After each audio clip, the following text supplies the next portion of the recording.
What's up, you guys? It's Matt here. So let's take some time to talk about XRP because there's some interesting things that are happening right now that I think is something we need to talk about. I always look through the news to see what's being discussed. And what I notice whenever I talk about XRP is there's always a conversation over the potential dilution and how much XRP or Ripple actually owns of XRP and what that really means for the future of it, right? Because no matter what, you're going to see that dilution that happens, right? They're looking to add 1 billion every single month for the next, 30, 40 months. I think there's like 40 something billion left. So however many billion are left, that's how many months they're looking to add this supply. Now, a lot of people have argued that that's the reason why XRP stays where it is and doesn't really flourish. I can argue that and say the reason why XRP is not moving as much is because of the litigation that's currently against Ripple and the conversations that are happening behind there being even an appeal after the fact and XRP essentially being back in that conversation of being labeled a security. So I can tell you that's probably the reason as to why you're not seeing it move as much. 1 billion every single month that's added is not going to damage XRP that much because we know this can be worth, hundreds of billions, even trillions of dollars worth of a market cap. But in the short term, people will look at it and go, okay, 1 billion that's added to 50 billion, that's quite a lot that's added every single month. Not talking about every year. You're talking about 12% of the total supply is added every single year for about 3 or 4 years. So it's definitely something that feels like it's going to be a hit, a punch in the gut, kind of like if we have a 3% or 8% or 9% inflation, right? That's basically what it is, except this is actually at a larger rate because you have 50 billion and you're adding 1 billion total. So instead of adding 12 billion of the total, you're adding 24 billion or 24%, 12% of the total. You're adding 24% of what is in the current supply, which honestly could be a massive hit to what you are seeing there. So I wanted to talk about this, right? I wanted to talk about XRP. I wanted to have this discussion and show you what the CTO has said in response to people talking about the escrow. The one conversation that we've had is always around burning the escrow. Even the from what we're talking about with the case, the litigation that's happening right now, that some sort of stipulation will be to burn the escrow, right? Because if you are going to see it as not a security and they did nothing wrong and all of this stuff, we want to see the escrow thrown out, and you're not selling that, you're not adding that into the market and being able to profit off of just adding that back into the market. You know what I mean? So the CTO has responded to this, and I want to give my thoughts as well because I'm a big fan of burning, and I know burning does help out a project, and so does a lot of other CEOs and CFOs of companies, parent companies that own cryptocurrencies. Even CZ understands burning behind BNB. So let's talk about this, guys. Hit that like button, hit that subscribe button, hit the notification bell for more of these videos. Also, make sure you check out some of the links that are down below. It does help out the channel. And if you guys want to check out my Patreon, that link is down there in the description. We talk about leverage trading and a lot of different stuff. We have the communities tab. Make sure that if you're really interested in signing up for the Patreon, the most popular one is this, where you pretty much get everything. And then, ones above that is either a little bit more support, just supporting the channel, supporting me as a creator, as well as getting like one-on-ones and extended portfolio updates and all of that stuff. So feel free to check that out. The link is in the description. We also have another Patreon for HG access. That's a lot of YouTubers that come together to talk about, cryptocurrency, live streams, and give alpha plays to a lot of different investors. Also, if you want to start trading XRP or trading on leverage with XRP, you can use MargX to do so. I've been using it so much lately, and you can see with all of the green that we have seen, my account is insanely green with everything that I do have here. You can trade with 5x, you can trade with 10x, you can trade with up to 100x. So feel free to check out that link. That will be in the description as well. But if we look at where XRP is currently, it's sitting at about 60 cents. So it did have a rise over the last day. It's up by 4.7%. And we've seen it actually increase a little bit more than that, got all the way up to 62 cents before decreasing back down to about 60 cents and now increasing a little bit more up to the halfway point between 60 cents and 61 cents.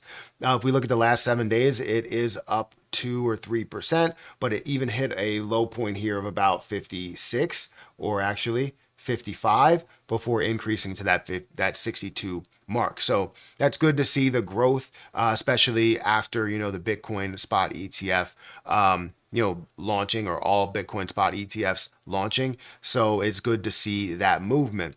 But we haven't seen a crazy amount of movement. Like, we've seen a lot of other positions that move by like 15, 20%. And, XRP stuck at like 5 or 6%.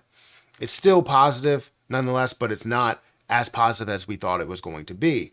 But again, if you look at what we are focusing on, it's this right here, the circulating supply. You have 54% of the circulating supply that's out there, 54% of the total supply that's in circulation, and it does have a standard burn to it. So you are seeing the total supply at 99.9, but we don't really burn that much when it comes to the total amount. It's in the form of like tens of millions or single digit millions. But either way, you're looking at 54% of the total supply that is released, meaning that you have, 46% of the supply that's sitting out there, and 1 billion is added every single month. So there was a way to fight this. There was a ton of discussions on this. So here's an article talking about the CTO. So Ripple CTO engages with XRP community, cautions against escrow burning. So here's a little snippet, right? Ripple CTO David Schwartz engaged with the XRP community to address concerns about the community's XRP strategy, specifically their questions about burning the entire XRP escrow. XRP burning pressures explored. In recent discussions on X, Ripple CTO David Schwartz responded to community worries, especially those raised by GPD burn the escrow. About the monthly XRP release. He explained that Ripple could either maintain or actively reduce its XRP holdings, with the original plan being a swift decrease in the XRP bag. So GPD burn the escrow said, first of all, thank you very much for replying. Is burning the escrow not an option? I can't think of any set of events that would lead to happen that's even remotely probable. I also don't think it would have any real benefits. Despite community suggestions about burning the escrow, Schwartz expressed skepticism about its practical benefits. This led to a broader discussion about the potential challenges for XRP holders until the escrow diminishes.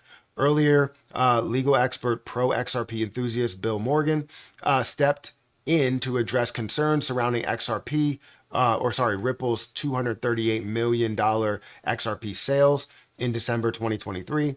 He starts by challenging what he calls a false narrative, suggesting that Ripple is dumping a lot of XRP. So you have the Stellar case where apparently they took 55 billion and they burned off 55 billion or 5.5 billion dollars worth to address concerns about its extensive supply. So in 2018, a lot of people argued that the reduction in supply could not lower the market cap, and so the price would have to go up significantly. The Stellar burn proved that to be nonsense, and I would assume that economics work some particular way without really thinking about it first. So basically arguing that the XLM burn did nothing and that it was nonsense. And honestly, when you look at it that way, and a lot of people look at burns the wrong way. When I look at burns, you have to understand what it does for the future potential of what it is. This is where CZ gets it right. The reason why you burn BNB in a quarterly fashion is because you understand the goal, the end goal of where this can get to market cap wise. It's not saying that it will essentially increase the price, because we know that that's not the case. It will not increase the price just because you burn off the supply, right? What it will do is increase the price ceiling. Now, if people see that as as something that creates demand, like burning off the escrow, which it probably will, you would see the FOMO get into it. You would see the demand get into it for XRP, meaning that the price would rise significantly from where it is. So it all depends on how you look at it, right? Because you look at it, the glass half full or the glass half empty. And a lot of times what we see here is people are always looking for a way to keep whatever is normal.